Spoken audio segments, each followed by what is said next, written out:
Halo teman-teman, jumpa lagi di Master UTBK Channel. Kali ini kita akan belajar lagi soal-soal UTBK CPNS yang hot dan terbaru. Nah, sebelumnya kami sudah upload video tentang UTBK CPNS yang lain. Teman-teman yang belum menonton, kalian bisa klik link videonya di kolom deskripsi video ini. Dan bagi teman-teman yang baru pertama kali mengunjungi channel kami, jangan lupa untuk subscribe channel kami Master UTBK dan follow akun IG kami @master_UTBK. Di sini kami update latihan soal setiap hari. Dan kami juga memiliki bimbel online baik untuk jenjang SD, SMP maupun SMA. Dan kami juga membuka kelas untuk persiapan UTBK, CPNS dan sekolah kedinasan. Bagi teman-teman yang ingin mengetahui lebih lanjut tentang info pendaftaran dan price-listnya, teman-teman bisa menghubungi kami di 083 861 705 343. Dan langsung saja kita ke nomor yang pertama. Cinta tanah air adalah perasaan bangga dan juga memiliki sebuah wilayah tertentu. Rasa cinta tanah air sangat penting untuk dimiliki sejak kecil.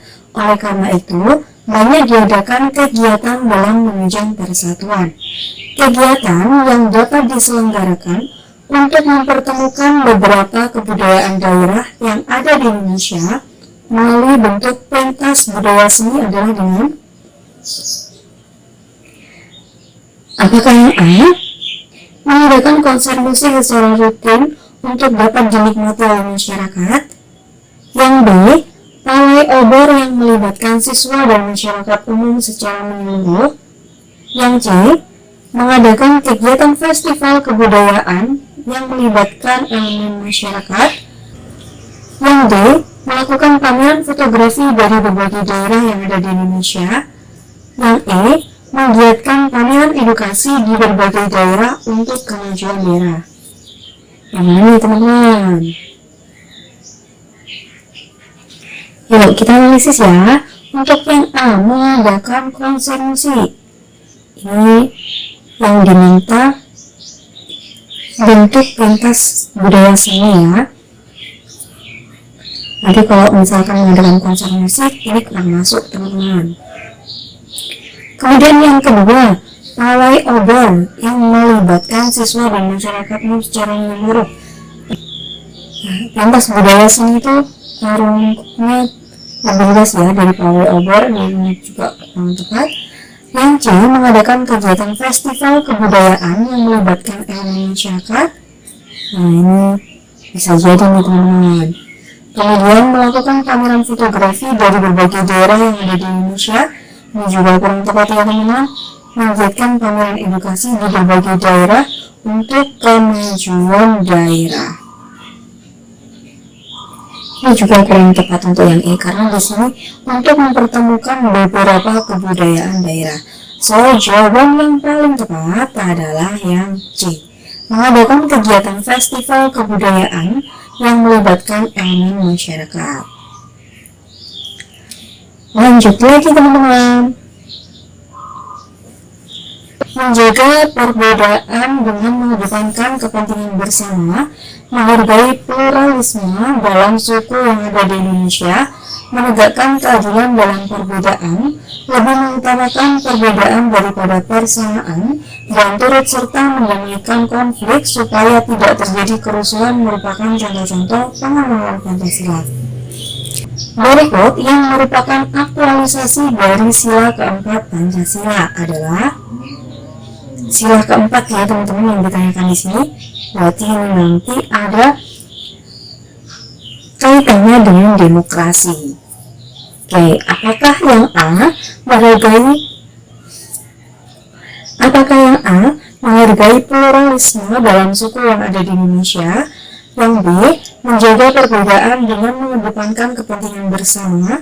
Yang C, lebih mengutamakan perbedaan daripada persamaan. Yang D, turut serta mendamaikan konflik supaya tidak terjadi kerusuhan. Yang E, menegakkan keadilan dalam perbedaan.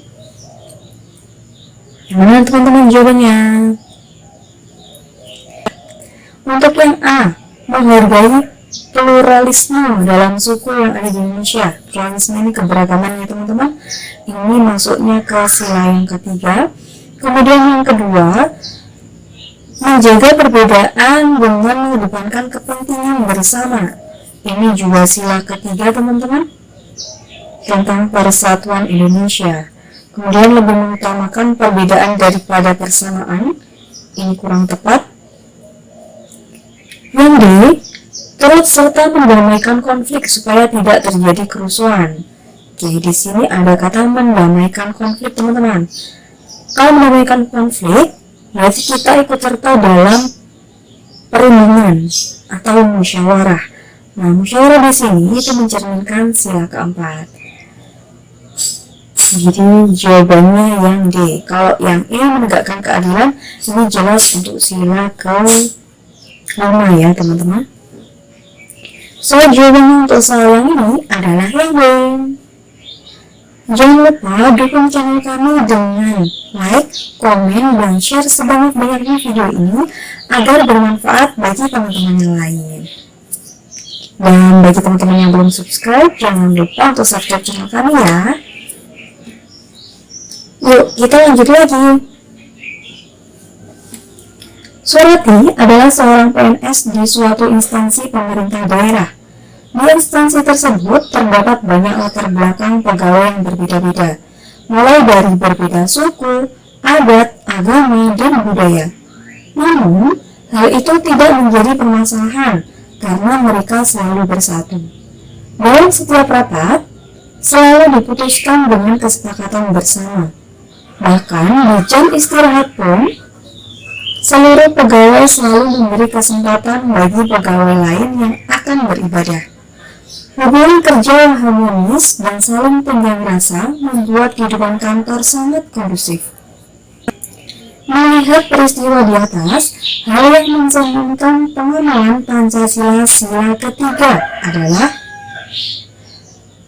Melihat peristiwa di atas, hal yang mencerminkan pengamalan Pancasila sila ketiga. Ini masih seputar pengamalan Pancasila ya teman-teman.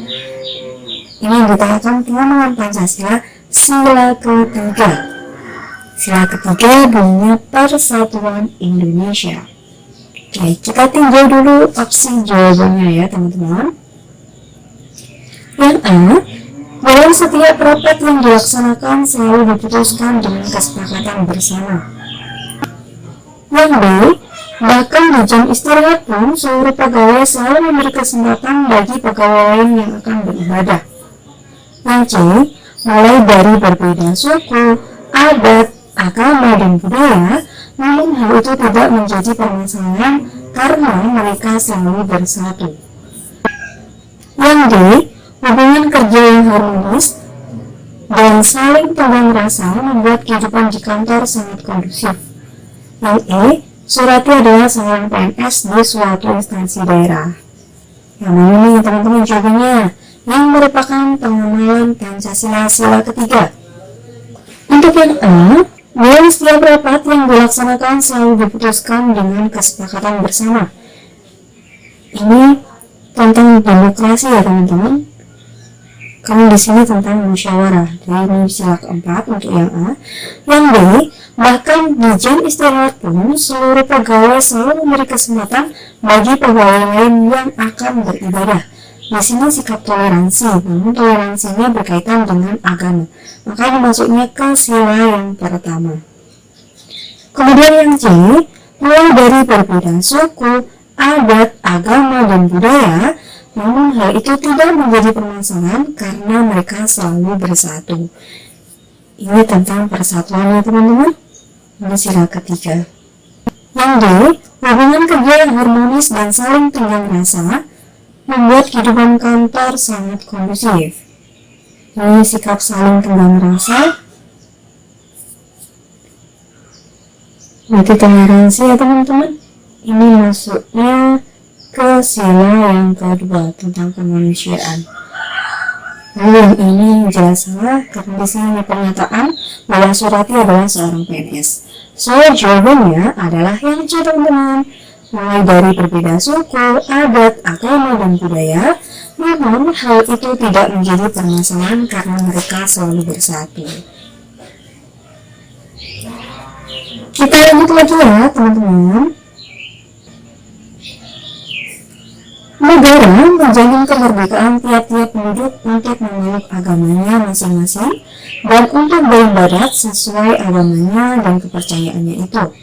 Berdasarkan ketentuan pasal 29 ayat 2 tersebut, maka setiap penduduk Indonesia berhak untuk apakah yang A.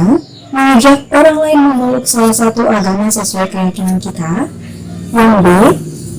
memeluk salah satu agama yang diakui pemerintah Indonesia, yang C. merestui pernikahan lintas agama, yang D. melaksanakan ibadah dengan khusyuk, yang E. saling menghargai dan menghormati terhadap ritual keagamaan masing-masing. Oke, untuk pasal 29 ini tentang agama ya teman-teman. Tepatnya untuk yang ayat 2, itu negara menjamin kemerdekaan tiap-tiap penduduk untuk memeluk agamanya masing-masing dan untuk beribadat menurut agamanya dan kepercayaannya itu. Kita eliminasi jawabannya teman-teman. Kita mulai dari yang E dulu. Saling menghargai dan menghormati terhadap ritual keagamaan masing-masing. Ini tidak disinggung ya untuk di pasal 29 ayat 2. Kemudian melaksanakan ibadah dengan khusyuk. Ini juga kurang tepat ya teman-teman. Yang C merestui pernikahan lintas agama, ini juga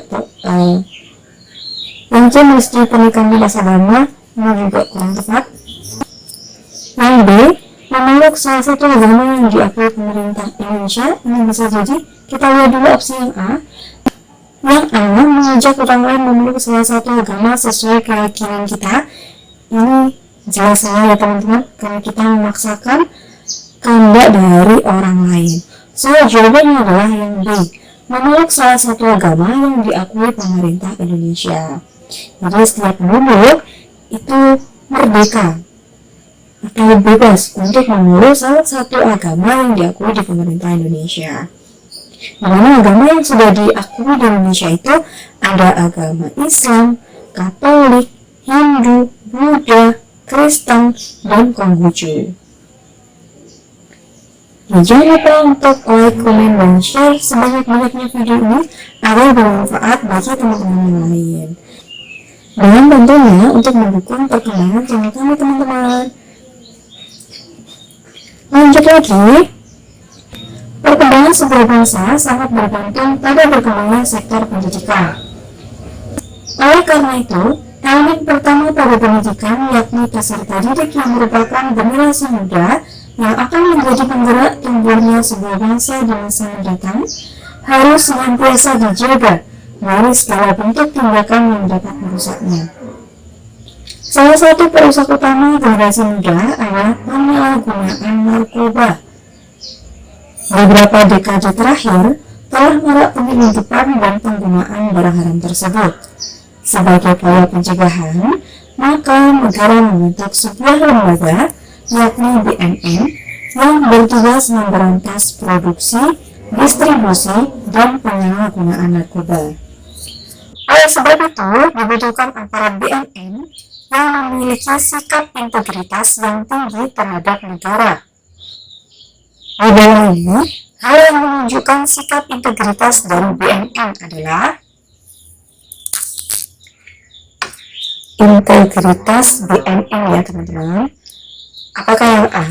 Melakukan sosialisasi tentang dampak penyalahgunaan narkoba agar masyarakat menjadi paham. Yang B? Melakukan pengawasan terhadap penyalahgunaan narkoba agar dapat menangkap bandar-bandar besarnya. Yang C? Melakukan pemberantasan secara terus-menerus meski banyak bermunculan kasus-kasus baru. Yang D? Melakukan pencegahan sebelum terjadinya penyalahgunaan narkoba. Yang E? Memberikan pembinaan bagi masyarakat tentang negara aman tanpa narkoba. Yang mana nih? Caranya teman-teman.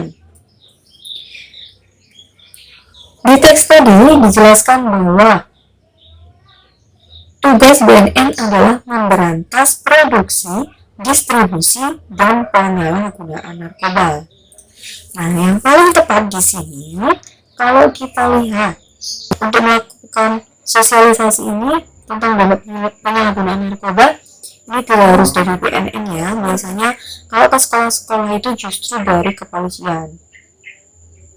Kemudian melakukan pengawasan, ini juga ada lembaga khususnya yang bagian mengawasi. Lalu untuk melakukan pemberantasan terus menerus ini juga bisa dari BNN, tapi fokusnya BNN di sini tidak hanya memberantas penyalahgunaan, tapi memberantasnya dari produksi, distribusi, dan penyalahgunaan narkoba. Untuk yang dia melakukan pencegahan, nah ini yang paling betul teman-teman. Jadi BNN itu sikap integritasnya yang paling tepat adalah melakukan pencegahan sebelum terjadinya penyalahgunaan narkoba. Kalau pembinaan bagi masyarakat ini sudah ada lembaganya yang bertugas ya. So jawabannya adalah yang D.